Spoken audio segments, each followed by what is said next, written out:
Alright, so a short video of some stuff that we've got completed on the buggies here. We needed 2 of these, and I'll show you what they're for in a minute. CV boot actually attaches to this end of it.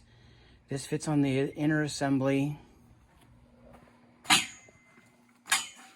It's actually this piece right here.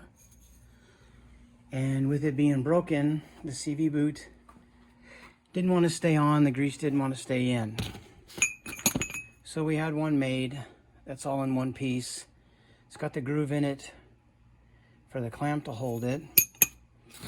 This one, somewhere along the line, somebody had turned the edge down.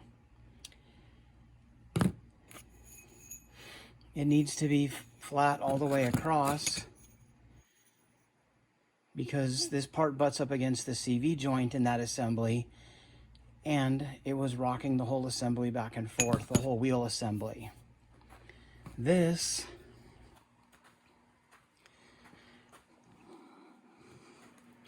is for the rear assembly. This is the other half of what was just in my hand. We were going to have a set of these made as replacements. The price wasn't too bad to actually machine them, but the cost of the aluminum was through the ceiling.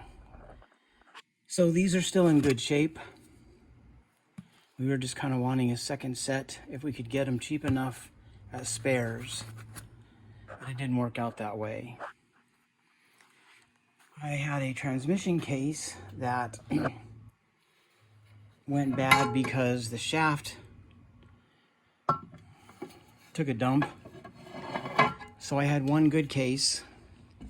I picked up a set of these. I picked up these cases from Alex Legato.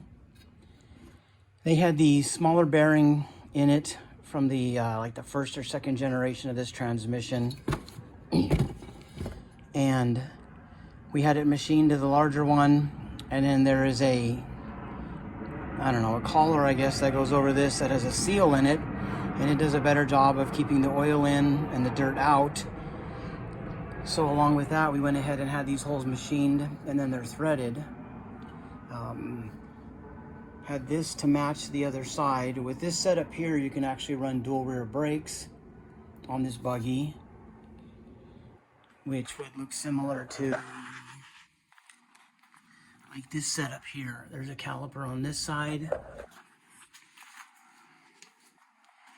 and if you look down in there, there's a caliper on this side, where just a regular buggy with the same transmission has a brake caliper on the top, and the other caliper went on the back.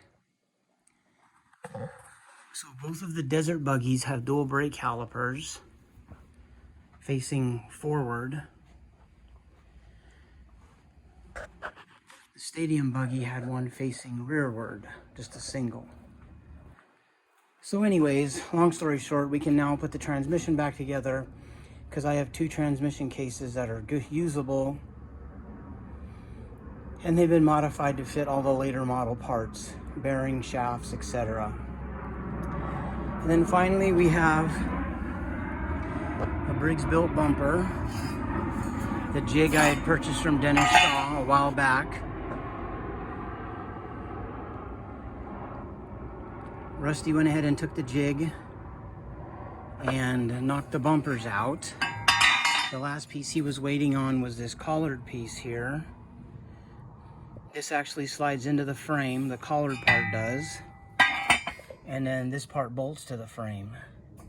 The upper part slides into a sleeve and then bolts from the back side. So the bumpers are down here so that I can see what I can get them chromed for, and then that way we can put them on the buggies we have, which you can't really see much of the one over here. Don't mind that one, it's still waiting on an engine. This one's a train wreck. This one we kind of pilfered parts off of to get that one in the background over there going, but this is the Nature's Recipe car that bumper will be going on. And as you can see, the top part goes into this collar, mounts with a bolt. bottom part slides into the frame down here and then uses the bolt there to hold it into place. But anyways, that's where we stand right now on all of this. I haven't done much to any of this junk because work has just been so busy. And hopefully when it cools off and work slows down, we'll be able to get more of this crap done.